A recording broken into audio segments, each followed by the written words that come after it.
నీ పిల్లలను నేనే రక్షించెదను. యెషయా 49:25.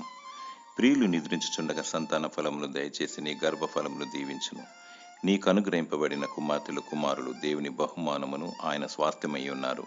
వారు దేవుని సంబంధులు. వారిని జ్ఞానముతో దేవుని దయలో మనుషుల దయలో వర్ధిల్లున్నట్లు వేకువజామునే లేచి కన్నీరు కార్చి ప్రార్థిస్తూ ప్రభు సన్నిధిలో పెంచాలి. వారు పెరిగి పెద్దవారైన తర్వాత దాని నుండి తొలగిపోరు. కొందరు నా బిడ్డలు ఎలా బ్రతుకుతారు, వారి భవిష్యత్తు ఎలా ఉంటుందో అని తల్లిదండ్రులు కంగారు పడుతూ ఉంటారు. వారిని వాక్యంలో పెంచితే చాలు. మరియు వారికి తెలివితేటలు, బుద్ధి, వివేచన, పరలోకపు జ్ఞానము దయచేయమని దేవునికి మొరపెట్టాలి. తల్లిదండ్రులైన మీరు కుటుంబంలో పిల్లల ఎదుట మాదిరికరంగా నడుచుకోవాలి. అధైర్యపడకము. నీ సంతానమును దేవుడి కాపాడును, భద్రపరచును, రక్షించును. దేవుని ప్రేమించి ఆయన ఆజ్ఞలను పాటిస్తే 1000 తరముల వరకు కరుణించువాడు ఆయనే. దేవుడు తన వాగ్దానాన్ని నీ పట్ల నెరవేర్చునుగాక. ఆమేన్.